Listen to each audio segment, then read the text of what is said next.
Daddy says I'm not allowed to touch the dolls. They just sit in their glass cases.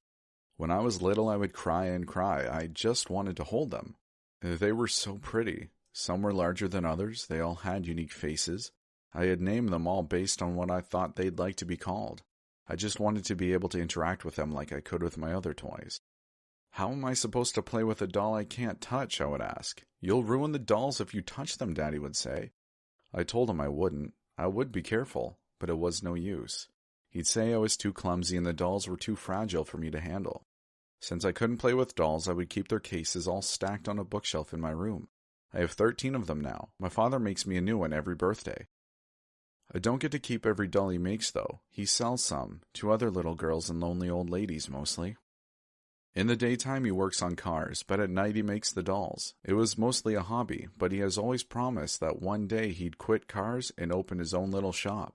Then he'd be able to make more money to take care of me. But I never cared much about money. I knew we were poor. I couldn't wear the nice new clothes the girls at school did, but my dad made sure to go shopping at the Goodwill store at least once every few months. That's enough for me. I was happy, so long as I had Daddy and my dolls. But eventually the dolls began to frighten me. I started turning the cases around at night so that only their backs faced me. My father asked me why, and I said that was how the dolls liked to sleep. The truth was that I couldn't sleep with them looking at me anymore. In hindsight, I don't know how I ever slept with them looking at me. I can't remember when they started whispering. I got used to it after a while. It was easier with the cases turned around. I could just ignore them that way. One night, though, I realized that the dolls could do more than whisper. I was 7. I was laying in bed when I got up to get a drink of water. As I walked past the shelf where the doll cases stood, I heard what sounded like a scratching sound. It seemed to be coming from one of the cases. I listened intently before turning around the case that the noise seemed to be coming from. It was Molly. Molly was the doll with 2 blonde braids and bangs hanging low above her green eyes.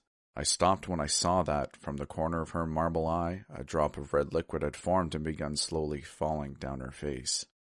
I vaguely wondered if dolls could bleed. In a strange combination of wonder and horror, I reached out my hand once more and let the tip of my finger graze the glass.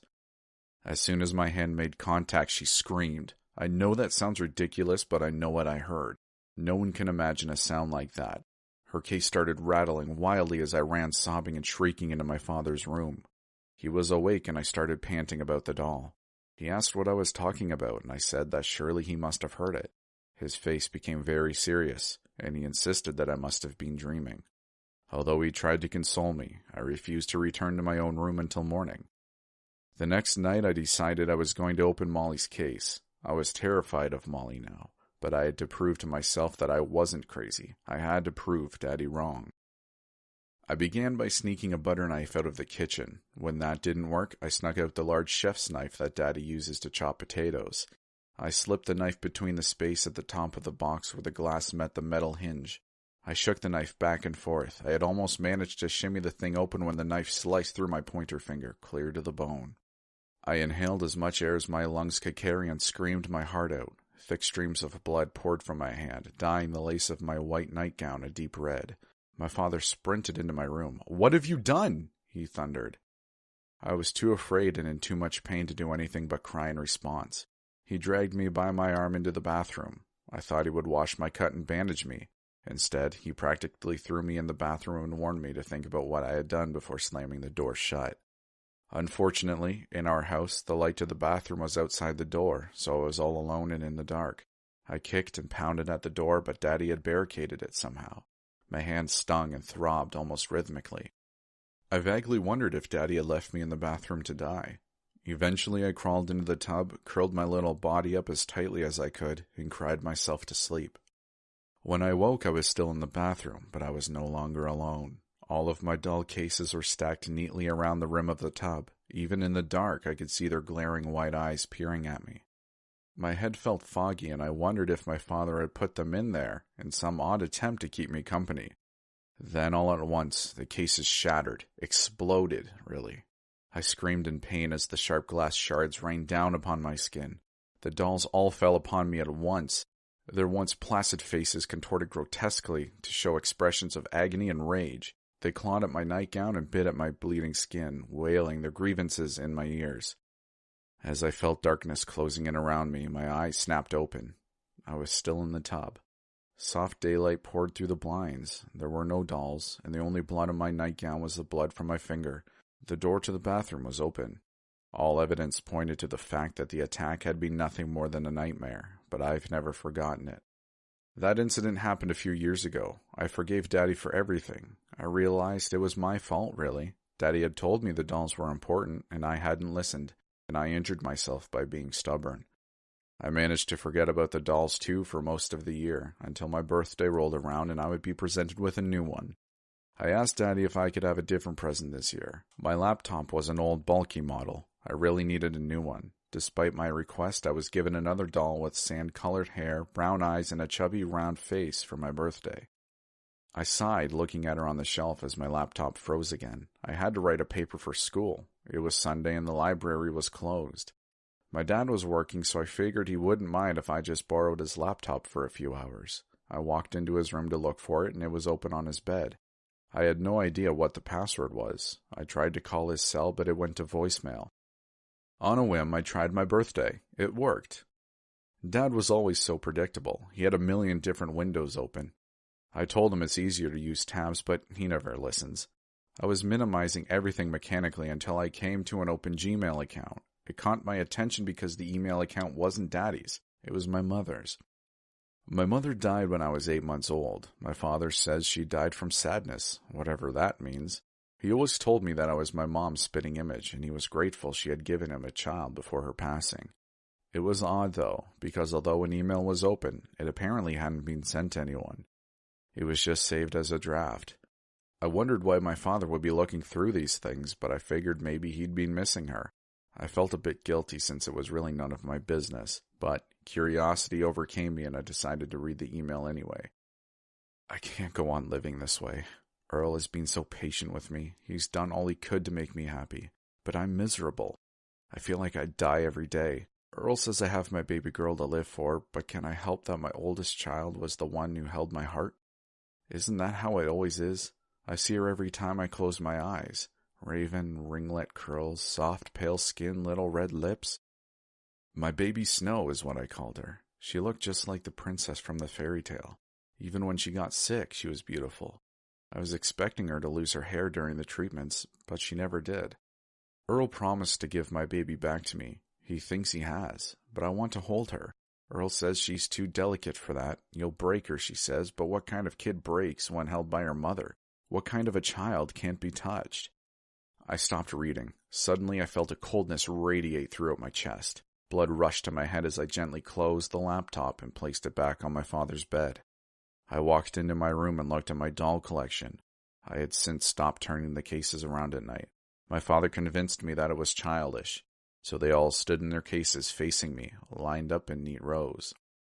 On the second shelf in the third column stood a tall glass case enclosing a doll with black curls, pale white skin, and painted red lips. I had never noticed before, but she resembled me a bit. We were far from identical. I was blonde like my mother, but she might have been my... I started to hyperventilate.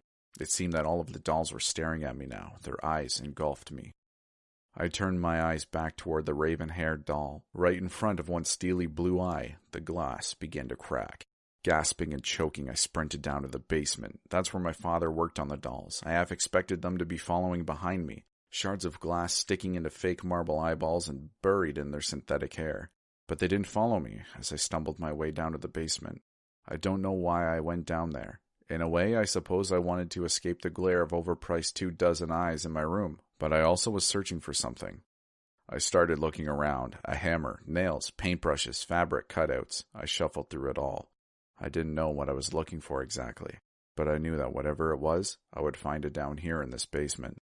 I opened drawers, cabinets, my father's toolbox, nothing out of the ordinary, just more doll stuff and some cleaning supplies.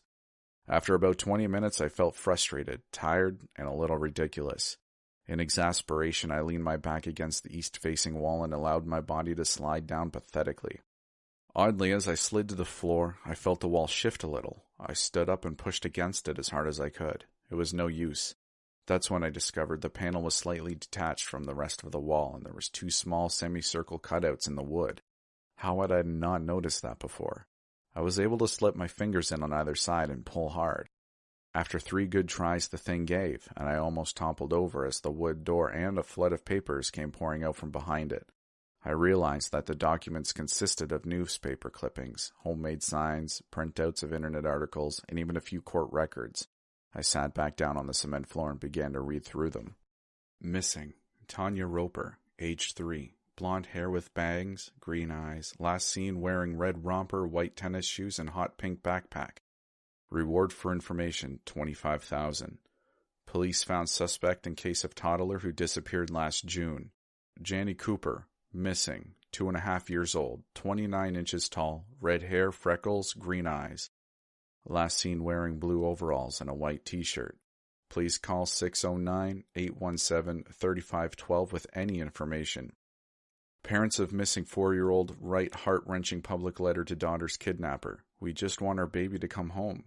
There were dozens of them. I looked up and noticed that behind the wood panel was another small door.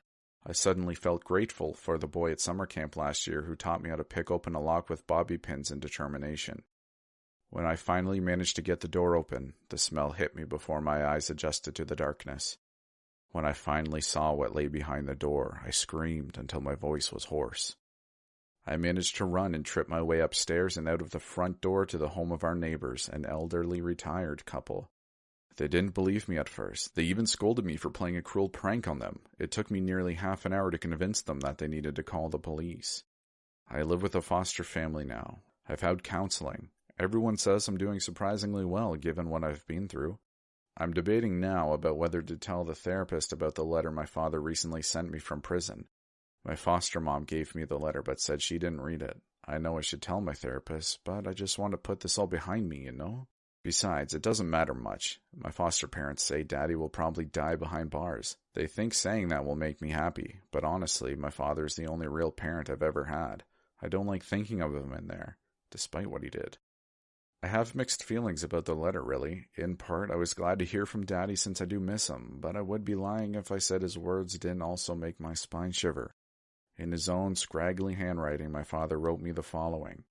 My darling daughter, I know I've done a lot to hurt you. I'm sorry for that.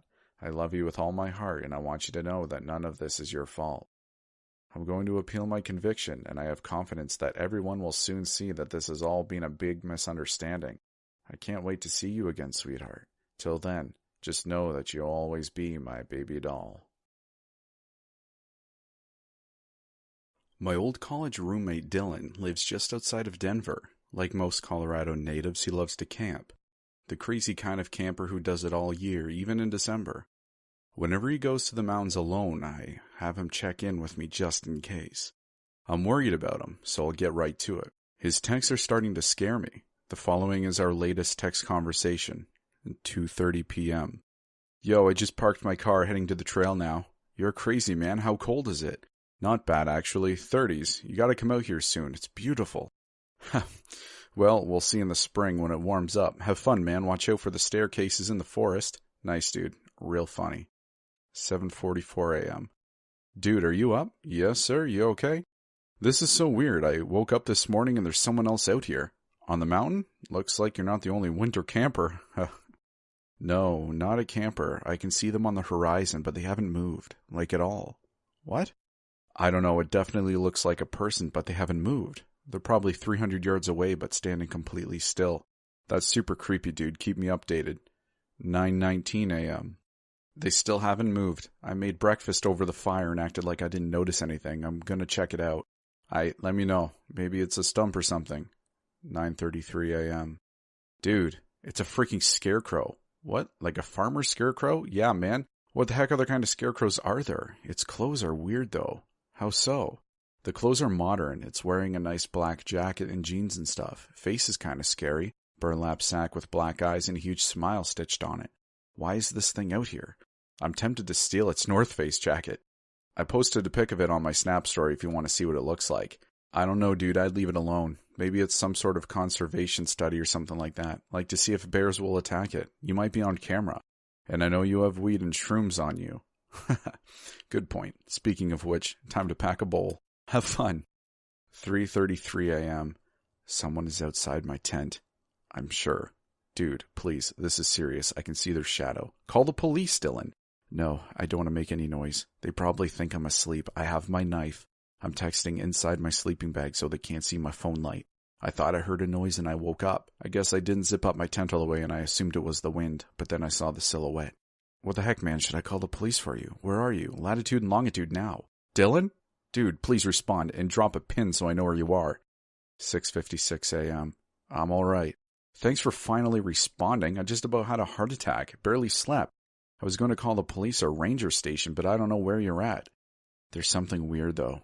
Their scarecrow is right outside my tent. Someone put it there last night while I was asleep. That's the shadow I saw. I don't like this at all. Go home, man. Seriously, that's messed up, even if it's a joke. I'm about 4 miles from my car. I'll text you when I get back to it. Also, I forgot to mention something. What? My hat was on top of the scarecrow this morning. Someone must have gotten to my tent last night while I was asleep and put my hat on its head. Text me ASAP. That was earlier. Hopefully he gets back okay. 3 dots. It looks like he's responding. 9:13 a.m. Aw, crap. Someone slashed my tires and there's another scarecrow by my car.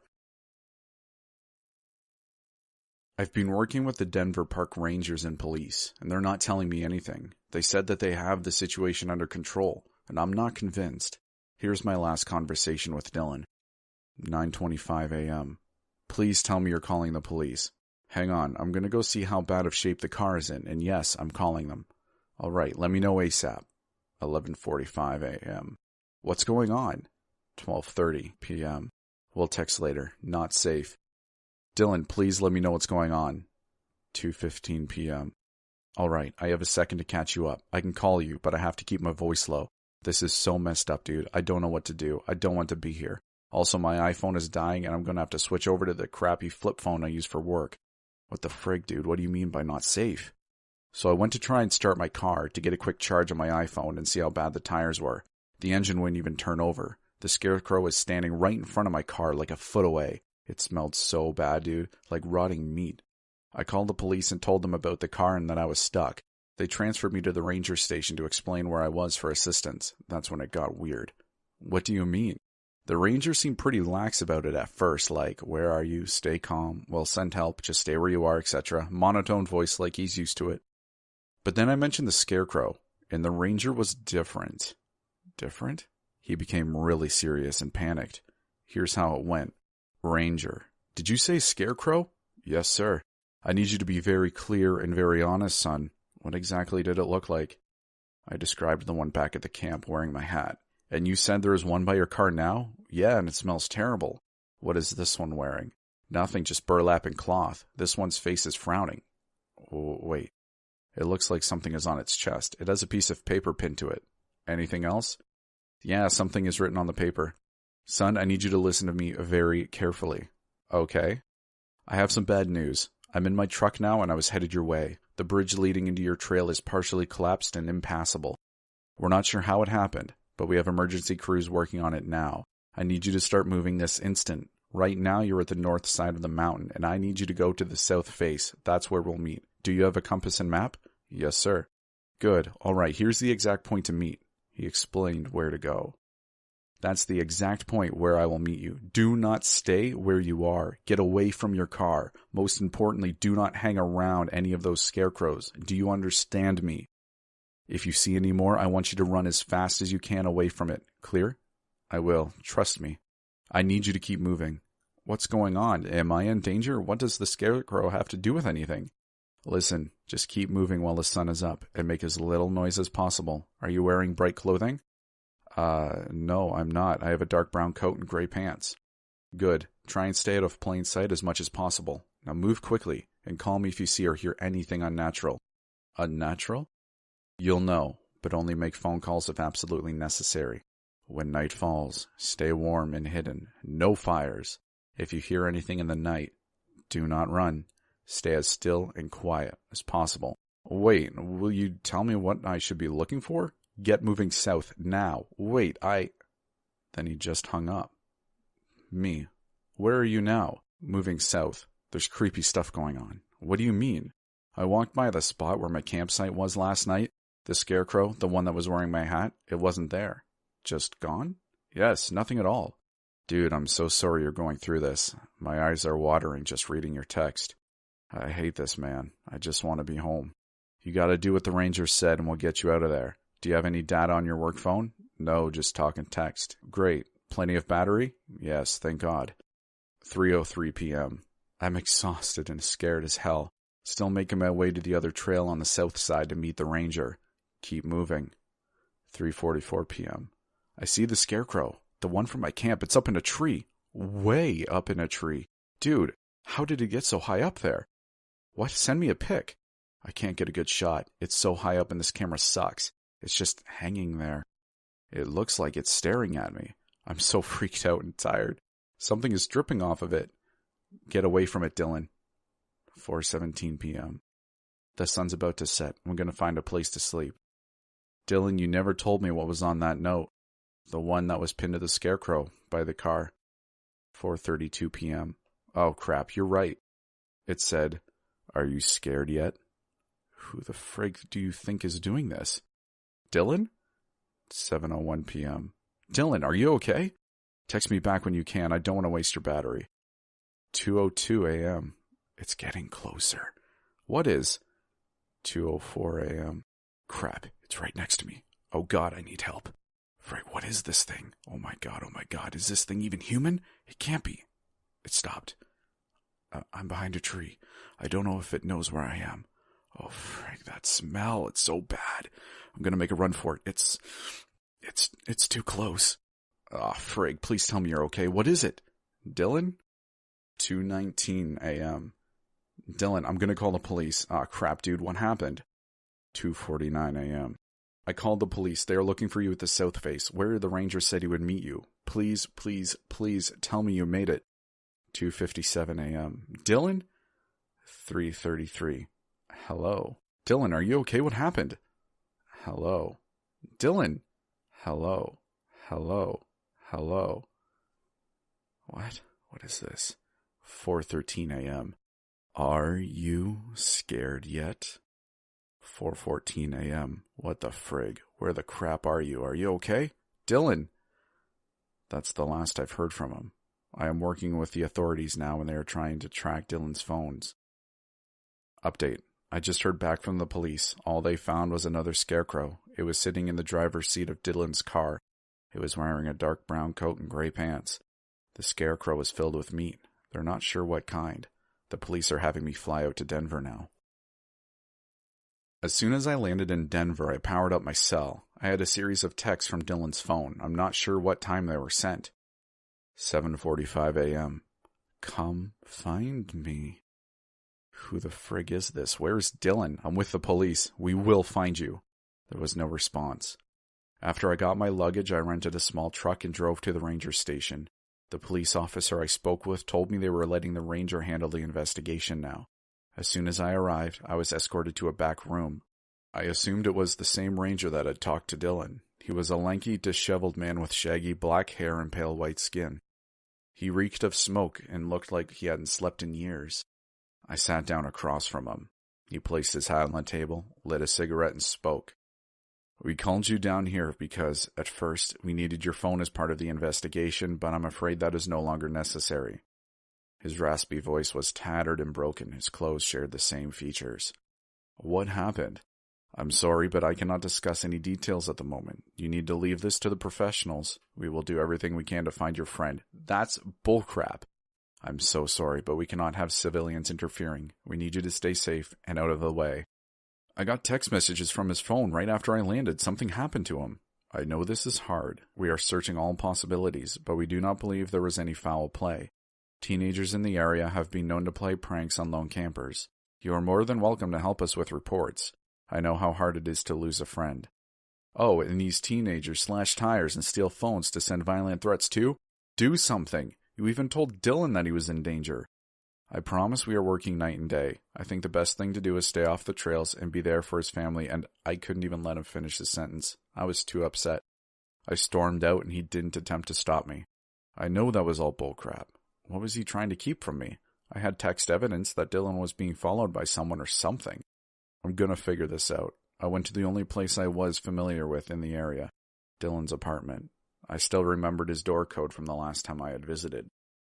The apartment was eerily quiet. I was overcome with feelings of fear and sadness. As soon as I saw a picture of Dylan in the kitchen, I couldn't help it. I had to cry. After a few moments, I collected myself, opened the fridge, and pulled out a beer. I needed to sit and think. As I got up to throw the empty beer away, I saw something in Dylan's kitchen. His Colorado map. I had forgotten all about it. Dylan used this large topographical map to keep track of all the places he trekked. The map was riddled with black thumbtacks and a few white ones. Dylan's method was simple. Black thumbtacks for the areas he had already explored and white for his upcoming adventures. I wrote the coordinates of the white markers. I searched through Dylan's apartment and collected the remaining camping gear. I grabbed a wooden baseball bat from his closet as well. I knew where to go. I loaded the truck, tossing the supplies in the truck bed, and headed to the mountain. It was a long drive, and eventually I passed the old bridge on the way. I didn't notice any signs of recent construction. 10 minutes later, I pulled up next to Dylan's car. It was eerie to see the yellow police tape wrapped tightly around the body of his white sedan. It made the situation all too real. As soon as I parked the pickup, I dropped a pin on my phone. After what seemed like an eternity of hiking, I reached the point on the map where Dylan had marked, and I got to work setting up camp. I was running out of daylight. I constructed my tent and placed a sleeping bag inside. As soon as night fell, I lit a large fire and quickly snuck away from camp. I took cover in the trees about 100 yards away. I posted up beneath a large tree, cracked open an energy drink, and kept my eyes glued on the tent. 11:13 p.m. Nothing. I thought I heard a few footsteps rustling in the leaves, but I chalked it up to the wildlife. 12:02 a.m. It was quieter, still nothing. 1:10 a.m. Oh, crap! I yelled as I jumped. I almost had a heart attack. 3 deer walked by me. I had started to nod off and they woke me up. 2:23 a.m. I was exhausted, cold, and trying to stay awake. I drank my last bit of caffeine. 3:11 a.m. I saw something, walking towards the tent. It was a man. With a flashlight, he started looking in and around my tent. What the frig? 3:13 a.m. He noticed no one was in the tent and started shining the flashlight around the woods. He didn't see me. 3:19 a.m. He started leaving and headed south. I followed. I took off my boots so I could walk quietly. I threw on a couple more pairs of wool socks and kept my distance. 4:01 a.m. I continued to follow, taking countless turns in the dark. He seemed to be wandering, shining the flashlight in front of him as he walked. 4:17 a.m. He finally stopped near a pile of leaves. He tripped on something and started brushing away the leaves. Then I saw his face. It was the park ranger.